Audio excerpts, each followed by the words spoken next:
Bom, de novo, vou colocar vídeo de eletrônica nesse canal também, porque o outro canal de eletrônica eu não consigo monetizar mais, porque eu fiquei muito tempo sem postar. Então foda-se. Isso é um equalizador, uma malha de um equalizador Baxandal, amplificado por uma válvula. Por que Baxandal? É o nome do cara lá, tá? Igual uma pessoa falou pra mim assim, deixa eu contar mais rapidinho. Eles colocaram homem lá no túmulo do George. Eu falei, cara, é o nome deles. George Simon Ohm. A lei de Ohm. É a lei do Jorge. Tá? Ele chama George Simon Ohm. Eles não puseram em homenagem a ele, não. Ai, tá bom. Então tá. Tem um sinalzinho aqui e aí você tem um amplificador. Beleza? Positivo e negativo. Se eu tirar um sinal aqui e jogar, tô fazendo bem tosco mesmo. Esse aqui é o negative feedback. Olha que beleza. Tá indo pro negativo. Tá? Nossa, tô com vergonha desse desenho aqui. Ficou menos arregaçado. Negativo feedback. Aí o que é a ideia do camarada? Ele colocou um filtro, por exemplo, tirou o médio e o agudo. Quer dizer, ele tirou o grave, né, do negativo feedback. Tirou o grave. E esse amplificador é 1 para 10. Ou seja, entra 1, sai 10. Se entrar 2, vai sair 20. Opa, a matemática tá boa, hein? Agora, quando você coloca um negativo feedback flat, esse amplificador fica 1 para 1. 1 para 1. Ou seja, entra 1, sai 1. O ganho em dB dele, 0 dB. Por quê? Não mexa no volume. 0 dB de ganho. 1 para 1. Quando é 1 para 10, qual que é o ganho em dB? 3 dB. Não, 3? Será que é 3? Faz a conta aí. Coloca 20, multiplica pelo log de 10. Escreve 10, dá log, multiplica por 20, você vai ver qual que é o ganho em dB desse amplificador 1 para 10, tá? Mas quando eu ponho feedback, ele fica 1 para 1. Aí o que é a ideia? Eu colocar um feedback e tirar o grave. Então o que vai acontecer? O grave vai ter um ganho. De quanto? Vamos supor que é 10, né?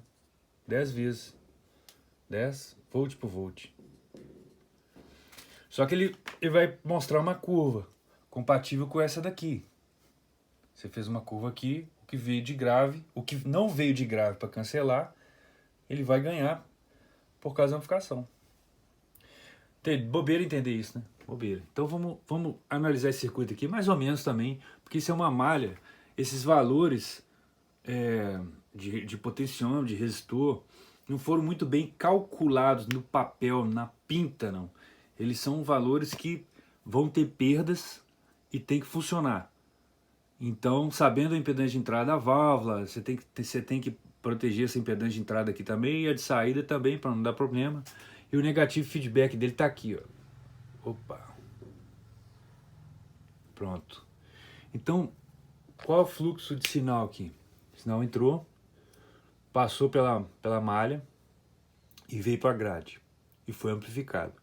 Quando ele é amplificado, ele sai para cá, aí a gente pega um feedback e coloca nessa outra malha igualzinha e põe para cá. Então aqui eu tenho a malha do feedback, que vai tirar o grave ou tirar o agudo e fazer com que a entrada amplifique o grave ou o agudo, porque ele não está sendo cancelado pelo negativo feedback, entendeu? Então você tem uma entrada aqui, foi para cá. Aí tem um feedback, pluf. Teve um camarada que falou que o feedback atrasa o sinal, porque ele é em função do tempo. Cara, isso é um absurdo, tá? Deixa eu desenhar para você a equação da onda. Opa, somatório não. É igual. É máximo vezes cosseno de ômega, em função do tempo, mais o defasamento. Isso é a equação de uma senoide só. Pura, sem harmônico nem nada. É o máximo aqui, Ômega é 2π vezes a frequência. Frequência é 1 sobre período. Período está aqui. Beleza? Então, isso aqui descreve perfeitamente essa onda. Esse defasamento é o defasamento. Se o zero está aqui, ó, se o zero está aqui, esse aqui é o meu defasamento, tá? Beleza. Então, o negativo feedback é claro que é em função do tempo, porque a gente está falando de AC, está falando de áudio, no nosso caso. E o áudio trabalha em função do tempo. Tudo que tem uma frequência trabalha em função do tempo. Por isso que eu falei, é uma grande bobeira você falar que o negativo feedback atrasa a onda. Se o negativo feedback atrasasse a onda, eu ia fazer um delay, cara. Botar uns 3 desses em série assim e fazer um delay do jeito que eu queria. Não é assim que funciona o delay. O delay tem que ser digital. O delay, para acontecer sem ser na fita, aquele pedalzinho que tá escrito analog delay, ele picota isso aqui, manda para um monte de transistor, tem um clock, aí o clock vai fazer essa onda chegar atrasada, numa amostragem bem pobre. Por isso que ele fica com o som carcomido. Bom, a galera do digital vai ficar puta, porque falar, não, isso aí é sinal discreto, isso não é digital ainda, que não transformou em dígito. Cara, é a mesma coisa, cara. Tem clock, tem amostra, tem tudo. Só não transformou em dígito. Pra você poder colocar o rótulo nele de digital, sacou? Mas é a picotação da onda, a destruição da onda para depois reconstruir de uma forma bem arcaica. Mas vamos voltar pro nosso Baxandal aqui. É o arcaico que dá o sonzeira. Então quando você lê analog delay, você vai ver que é um delay que tem cortes aí terríveis de agudo, principalmente. Bom, sacou aqui? Então como é que o equalizador funciona? Aqui tem um potenciômetro e aqui tem outro potenciômetro. Eles são lineares, né? Então estão no meio, então está distribuído aqui. Se o circuito está todo balanceado certinho, ele fica flat. Flat, cara, tá? A pessoal do Button Freak, como é que chama? Um amigo meu falou isso. Vai ficar desesperado com isso, né? Que vai perder uns 2 dB para um lado, 1 dB para outro lado. Aí, não. Ou seja, isso aqui então tá flat, beleza? Tá flat porque a impedância de saída aqui da válvula funcionou com isso aqui, tá tudo equilibradinho. Quando você desequilibra ele para cá, ele vai dar ganho, porque ele vai começar a cortar mais agudo. E para cá ele vai cortar, porque esse capacitor aqui vai começar a funcionar. Esse capacitor aqui, ó, o valor deles são iguais, esqueci de pôr, 0,01.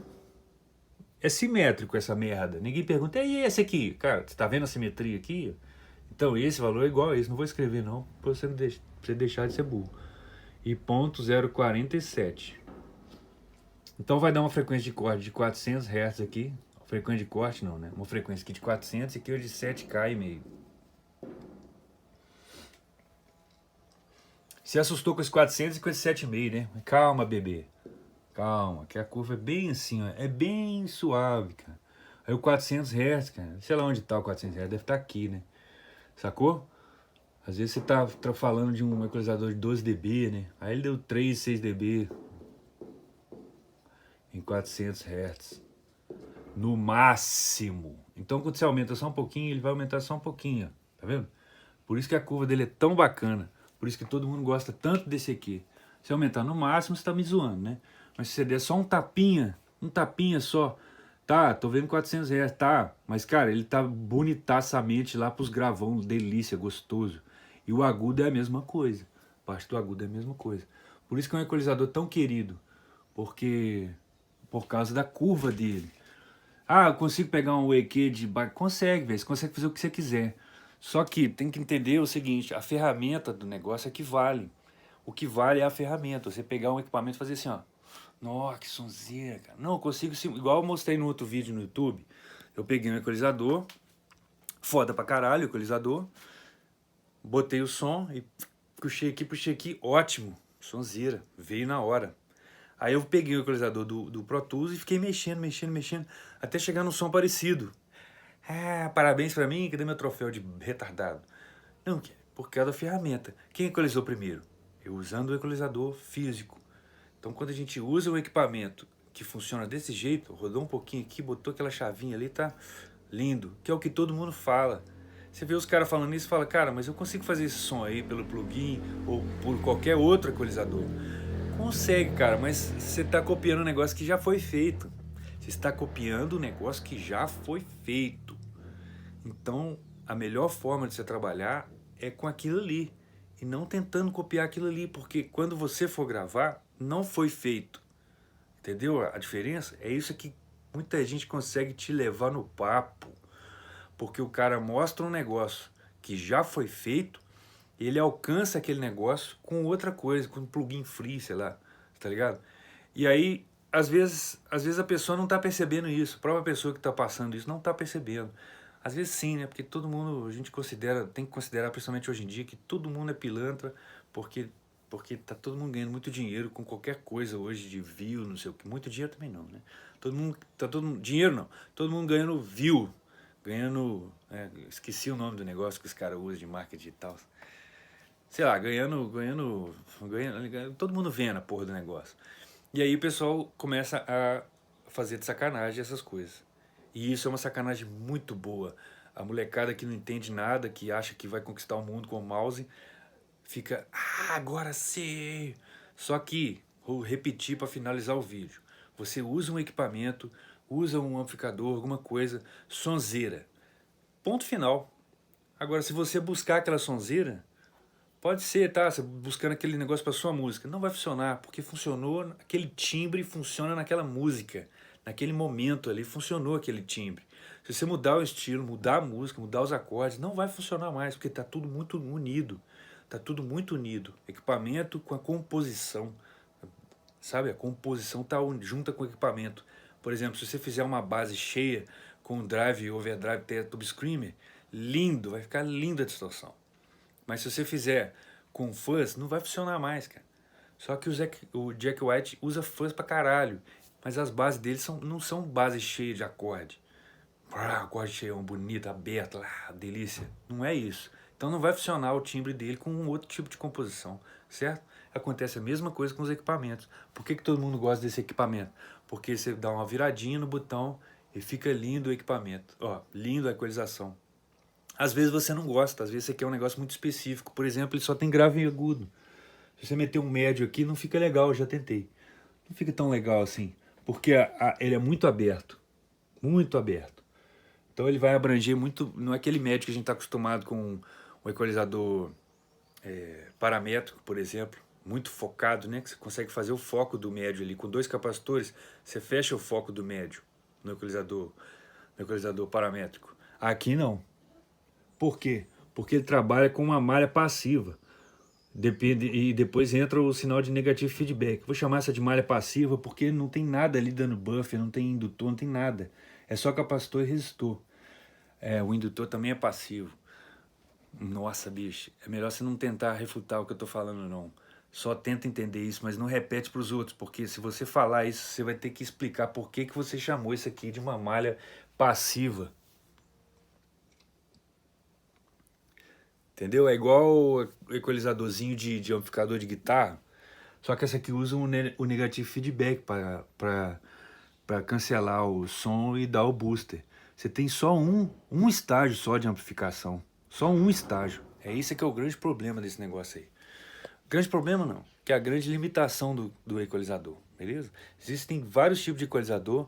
Não inventa fazer equalizador, porque isso aqui é um estudo muito pesado em cima de impedância, de ganho, de corte, de frequência de corte, de filtro. Você pode colocar isso aqui no cálculo se você quiser, mas eu duvido que você vai dar conta de acabar a conta, viu, velho? De acabar o cálculo. É muito, muito complicado. Então, sugiro só você apreciar o circuito, entender como é que ele funciona, que ele é levinho, é doce pra caramba, é um equalizador delicioso, principalmente para master. E aí, segue a vida, né? Inventa não, cara.